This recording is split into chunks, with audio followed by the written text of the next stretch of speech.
Assalamualaikum warahmatullahi wabarakatuh. Halo semuanya, kembali lagi dengan podcast aku. Kamu, kita. Di podcast kali ini kita akan ngobrol santai seputar organisasi, kaderisasi, dan pengalaman berproses. Hari ini kita akan berbincang-bincang dengan demisioner ketua IPPNU dengan siapa? Halo, saya Subatul Ulum. Berarti Mbak tuh di kepemimpinan periode tahun berapa ya? Kalau saya sendiri itu di kepemimpinan 2023-2025. Oh, berarti 2 tahun berkepemimpinan ya? Iya, benar 2 tahun. Oke. Nah, selama Mbak menjabat, hal apa aja sih yang menjadi tantangan buat Mbak? Mungkin seyogianya organisasi ya. Yang paling utama itu tantangan terbesarnya itu di komunikasi antar pengurus, baik dari internal IPP-nya sendiri atau dari IPNI IPPNU-nya. Karena kan IPNI IPPNU itu memang dua organisasi yang berbeda, namun kita kan berjalannya berbarengan. Jadi kalau ada program kerja ataupun lain sebagainya kan tetap bersama-sama. Nah, iya Pak, tantangan paling besar itu di masalah komunikasi aja sih yang paling besar banget tuh. Nah, dalam permasalahan ini, hal apa yang Mbak lakuin untuk menyelesaikan masalah komunikasi yang tadi Mbak jelaskan? Kalau saya sendiri tuh paling kalau perihal komunikasi eh saya komunikasikan internal dulu sama kalau misal nih contoh yang bermasalah individu baper lah karena Ya, biasa perkataan. ya. Iya, perempuan kan wajar Kali nggak sih? perempuan. Kalau misal baper nih ada biasanya tuh ciri-cirinya pengurus yang emang bermasalah tuh di kegiatannya sebelumnya tuh aktif tapi nanti di kegiatan selanjutnya tuh nggak ada nanti saya tanyain kenapa biasanya kalau perempuan tuh biasanya kan diajak nyeblak bareng ya, Iya. nyeblak bareng ngops-ngops gitu. Iya paling kayak gitu nanti ditanyain kalau memang ada yang harus bisa saya klarifikasi contoh barangkali baper karena kalimat perorangan ternyata emang bukan dia bukan ke dia tuh kalimat itu tuh sebenarnya ya saya klarifikasi. Tapi kalau memang dianya bilang kadang kebanyakan alasannya tuh karena capek lah ataupun karena mayoritas itu mahasiswa banyak tugas dan lain sebagainya biasanya saya maklumi kayak ya udah gitu istirahat dulu aja nggak apa-apa tapi jangan lama-lama istirahatnya. Iya kan kita Iya. organisasi gitu banyak program kerja yang harus diselesaikan bareng-bareng. Ayo nanti semangat lagi paling kayak gitu aja kalau Oh, berarti misalnya. kayak bahasa sekarang tuh ngopi bareng gitu ya. Iya Kita benar. obrolin dulu kenapa masalahnya. Iya. Kadang emang sih, kadang orang tuh ada yang salah paham. Mm-mm. Sebenarnya omongan buat siapa, tapi yang kena siapa gitu Iya ya. bener banget. Oke. Nah, aku tuh pengen nanya, apa sih motivasi Mbak sehingga Mbak tuh meyakinkan diri untuk mencalonkan sebagai ketua di IPNU, di PPNU maksudnya? Alasan terbesar saya tuh pengen jadi ketua ego sih, ego sendiri tuh Ego. awalnya. Iya karena Kenapa tuh? kan di tahun kepengurusan sebelum saya menjabat, saya kan jadi wakil. Kebetulan yang saya lihat dari beberapa kondisi ranting-ranting itu kurang membaik. Saya tuh pede banget. Kalau Gak saya apa-apa. kalau saya yang jadi, saya tuh bakal memperbaiki ini dan ini Mm-mm. gitu. Kalau kan tahun sebelumnya itu selalu pemilihan ketua itu musyawarah, maksudnya selalu hasil tunjuk dari ketua sebelumnya. Nah kebetulan di angkatan saya pribadi tuh pakainya balon bakal calon. Hmm. Ada 3 calon nih.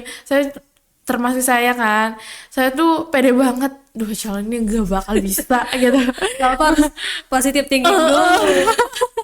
Gak bakal bisa nih ini harus saya Mm-mm. karena ya lagi-lagi ya nggak ada yang mengunggulkan diri sendiri selain diri sendiri. Iya, siapa lagi ya? Iya jadi saya pede nih saya harus maju omongan orang mah belakangan kalau kita tunjukin mah nanti dia juga bakal kalah tuh omongannya sama kita pak ya karena itu karena ego sendiri. Tapi seiring berjalannya waktu tuh karena emang saya renungin emang saya harus di posisi ini. Yakin ya, Iya, harus yakin. yakin dan ya di balik ego pasti ada kebaikan lah. Dan pada akhirnya jadi sampai saat ini ya. Memang sih suatu hal yang positif tuh ya insya Allah akan terjadi gitu loh. Iya, Harus betul. yakin positif. Ya kalau emang dikata ada lawan, kalau kita nih emang positif yakin bisa ya insya Allah bakal jadi. Dan Iya, seperti saat betul. ini ya. Tapi sekarang udah demisioner ya. Iya, udah selesai di bulan April. Udah konferensi, udah pergantian ketua. Terus dalam menjabat sebagai ketua, program apa sih yang menurut Mbak Subat yang paling berdampak dalam IPPNU ini? Karena menurut saya nih program kerja yang berdampak di PPPN itu pembentukan ranting. Karena kita kan organisasi kemasyarakatan ya.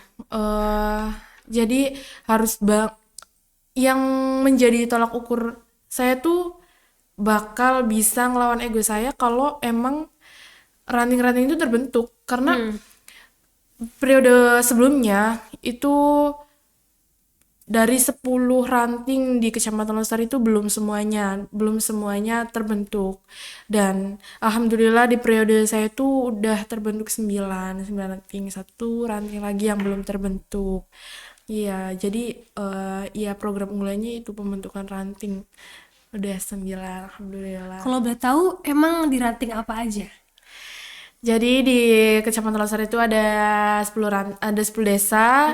Desa Astranggar, Desa Barisan, Desa Losari Kidul, Desa Pangsari, Desa Kalisari, Desa Ambulu, Desa Kalirayu, Desa Tawangsari, Desa Mulyasari sama Desa Losari Lor. Nah, ini yang belum terbentuk itu Desa Losari Lor. Kenapa belum terbentuk? Karena emang itu kan di situ tuh bukan hanya satu organisasi aja yang ada di situ, banyak, bukan hanya NU aja tuh masyarakatnya, bukan hanya NU dan bukan hanya Islam saja. Oh, ada yang nonis ya? Iya, ada yang nonis, jadi agak Cukup sulit ya. iya buat masuknya tuh. Iya, paling itu. Tapi sudah terbentuk 9 ranting aja itu udah hebat banget sih kata aku ya. Apalagi kan di Losari cuma ada 10 desa dan ya mungkin karena ada hambatan yang tadi Mbak sebutkan ya. Ya sih itu masuk logika kayak kita susah buat bikin ranting di situ. Tapi keren sih 9 ranting di situ. Luar biasa ya. Nah, mengingat tadi Mbak mengatakan Mbak tuh menggebu-gebu ingin menjadi ketua dan ingin kayak sedikit merubah lah di organisasi ini ya. Nah, Mbak merasa Mbak merasa waktu Mbak menjabat apakah ada perubahan yang Mbak rasakan atau biasa aja Gimana buat diri saya atau buat buat organisasi? diri Mbak dan organisasinya? Kalau buat organisasinya tentu ada perubahan, yang tadinya hanya beberapa ranting jadi berapa ranting gitu. Yang tadinya pengurus ya yang aktif hanya beberapa, sekarang udah alhamdulillah nambahlah yang aktif. Kalau untuk diri saya tentu dong, yang tadinya nggak bijak sekarang jadi wah ini masa sosok ketua kayak gini. Pasti jadi acuan tuh kalau melakukan hal yang kurang baik, mikirnya tuh khawatir dicontoh sama yang lain tuh. Anggotanya ketuanya gini nanti aku kayak gini kayak gitu Iya, ya. khawatir tuh kalau misal masa ketuanya alay gitu. Nanti anggotanya gimana? Khawatir anggotanya malu punya ketua yang kayak gitu. Ya, ya sih. Kan? Iya sih. Berarti kadang kayak ya ada perubahan besar terhadap diri Mbak gitu Iya, ya. benar. Nah, apa sih harapan Mbak buat kepemimpinan selanjutnya? Dan apa sih yang sekiranya jangan dan harus dilakukan gitu? Buat IPPN kepengurusan selanjutnya, perbaiki komunikasi sama alumni, sama demisioner. Setelah saya menjadi demisioner tuh ternyata merasakan, dulu kan saya tuh selalu apa sih demisioner, pasti ceritanya tuh kepengurusan mereka, ngunggul-ngunggulinya tuh kepengurusan mereka. Apa sih demisioner, bisanya tuh kayak seakan-akan menghakimi dalam tanda kutip. Padahal memang demisioner tuh yang diceritakan itu bagus, dalam arti ya mereka menceritakan kepengurusan mereka supaya kita termotivasi gitu. Iya. Biar kita tuh ada gebrakan baru gitu. Oh, di kepengurusannya, contoh di kepengurusan saya tuh kayak gini, berarti di kepengurusan yang akan datang tuh harus jauh lebih dari saya. Terus kayak kadang tuh demisioner bukan menghakimi, kayak contoh lah, saya tuh dulu nggak terima kalau misal diceritain sama demisioner yang seakan-akan mengunggulkan jabatan periode dia, kayak apa, Bagus-bagusin iya, gitu ya. membagus-bagusin. Padahal saya tahu tuh track record kepengurusan dia itu gimana. Padahal yang saya rasakan setelah saya jadi demisioner tuh, mereka tuh bukan ngebagusin, jadi mereka tuh menceritakan supaya kita tuh mengevaluasi. Jadi saya nih sekarang jadi demisioner, saya tuh menceritakan ke adik-adik kepengurusan yang baru tuh bukan karena saya sok tahu, tapi saya tuh mengevaluasi kepengurusan saya. Jadi kalian tuh jangan lo kayak gini. Contoh di kepanitiaan ini saya seakan-akan menasehati yang enggak, padahal di kepengurusan saya juga kepanitiaannya berantakan tuh. Saya tuh bukan sok tahu atau gimana, tapi saya pengen tuh di kepengurusan yang datang yang baru ini biar lebih bagus, karena yaitu evaluasi dari saya, dari kepengurusan saya tuh, makanya dikembangin kayak gitu. Jadi sekarang udah tahu maksud demisionernya gitu ya. Kadang tuh kalau dengerin demisioner ngomong ini kadang emang bagus. Sekarang baru ngerasain. Iya, baru Oh, ngerasain. kayak gini maksudnya. Mungkin dibalik demisioner ngomong bagus-bagus tuh biar ya motivasi buat Iya, kita biar bener. oh harus kayak gini ya ternyata kayak gitu. Iya, Sekarang udah tahu ya. Udah merasakan juga dari iya, jadi demisioner. bener kata orang-orang tuh, sebelum merasakan tuh nggak bakal tahu. Emang iya, ternyata bener kayak gitu. Ya sih keren-keren. Terus di kepemimpinan Mbak ya, Mbak tuh menggunakan kepemimpinan yang gimana? Apakah tegas atau apakah ya enjoy aja ngikut alur teman-teman yang lain atau gimana? Apakah ada strategi lain gitu, Mbak? Kalau saya tuh di kepemimpinan saya tegas, ya nggak tahu ya.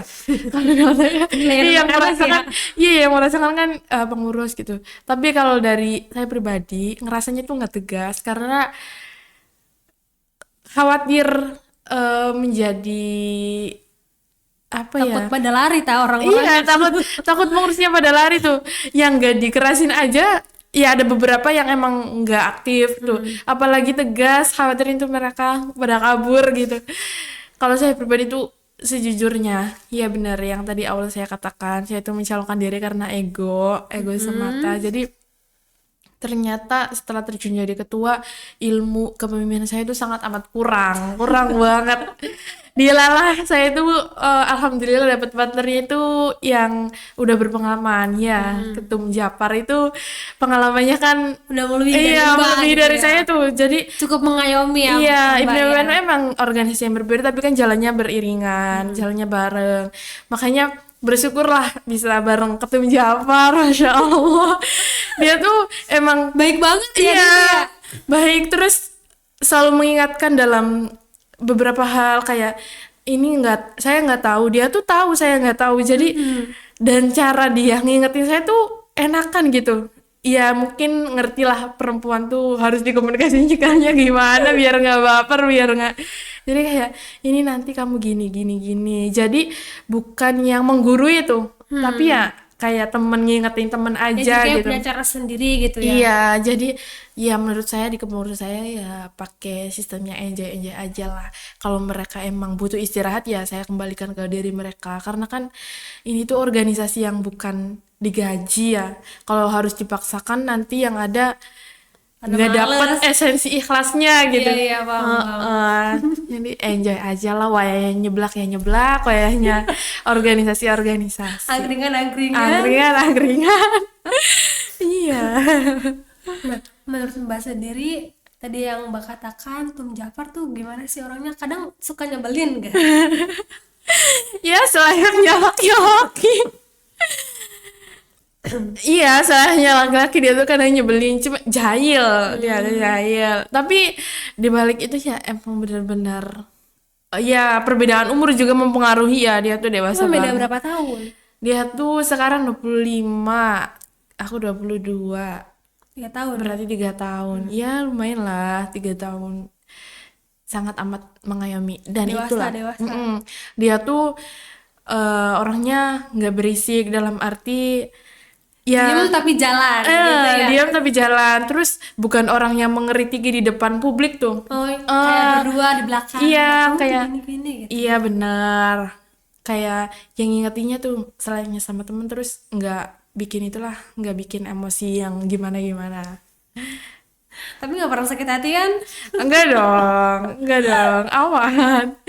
Kita berlayar sampai dermaga dengan aman. Ya Allah. Sekarang komunikasi masih jalan sama Tom Jafar. Masih dong, masih. Kita harus tetap kompak mengawal adik-adik ke depan. Saya denger-denger kemarin habis ada acara Makassar, gimana acaranya, seru nggak? Iya, di kepengurusannya. Sekarang kan Tum Putri sama Tum Barok ya di kepemimpinan sekarang. Alhamdulillah lancar. Saya mewakili. Iya, sebelumnya saya juga sekarang ada di pimpinan cabang. Jadi Sekarang ikut di cabang. iya masih di pimpinan cabang. Jadi wakil 1 kebetulan. Masya Allah, Iya, luar biasa. alhamdulillah. Karena ketua cabangnya tidak bisa menghadiri, jadi mendelegasikan saya untuk menghadiri. Kebetulan juga kan saya dapat undangan selama misioner. Masya Allah. Iya, alhamdulillah. Jadi saya menghadiri, alhamdulillah berjalan lancar dan ngaretnya itu yang nggak ngaret banget lah. Iya, biasa Iya. lah Indonesia. Iya, nggak pakai waktu Indonesia itu mah kayaknya. Nggak terlalu ngaret banget. Berjalan lancar, ada 38 peserta. Kepanitiaannya juga mantep lah, kompak, ekstra semua. Semoga Makassar selanjutnya juga lebih luar biasa, pesertanya Amin, banyak, amin. anggotanya makin kompak. Amin. Menurut Mbak, kenapa kita harus ikut IPNU IPPNU? Kenapa kita harus ikut IPNU IPPNU? Karena IPNU IPPNU itu organisasi keterpelajaran yang isinya itu seperti trilogi kita, belajar, berjuang, bertakwa. Saya ingat banget pernah soal dalam Abah Udin itu Tanfidiah M.H. Losari, beliau tuh mengatakan kalau memang bener ya wayanya sekolah, wayanya organisasi, tapi tidak kita pungkiri kalau ilmu yang benar-benar nyata itu ya adanya di organisasi. Ilmu kayak emang di sekolah kita mempelajari tentang pembuatan surat, pembuatan proposal, namun kita hanya tahu teknisnya saja. Tapi ya pelaksanaannya tuh ya ada di organisasi gitu. Sangat amat bermanfaat banget organisasi itu. Jadi tahu dalam-dalamnya kayak gimana. Iya, gitu benar ya. tahu. Gimana cara memanage, gimana cara ngertiin Orang lain, gimana cara biar ya kita mau didengar, ya kita harus juga mau mendengar gitu. Ilmu manusia. Insya Allah. Kalau di dalam BK tuh kayak mengelola emosi gitu. Iya, benar. Secara nggak langsung kita kayak belajar mengelola emosi kita. Walaupun kita lagi marah, gimana caranya supaya tetap baik ketemu sama anggota kita gitu ya. Iya, benar. Oke. Oke Mbak, ada kata-kata nggak? Kata-kata buat pengurus, baik pengurus di PAC Lestari atau pengurus IPPNU lainnya, jadilah kader yang berperan, jangan jadi kader yang baperan. Oke, terima kasih Mbak Sobat sudah mau berbincang-bincang Iya. dengan saya. Sama-sama. Semoga apa yang disampaikan bisa bermanfaat, menjadi pelajaran, ambil yang baiknya, buang yang buruknya ya. Semoga ini menjadi pengalaman yang bisa dicontoh untuk kepengurusan selanjutnya. Amin. Oke, sekian dari saya. Wassalamualaikum warahmatullahi wabarakatuh. Waalaikumsalam.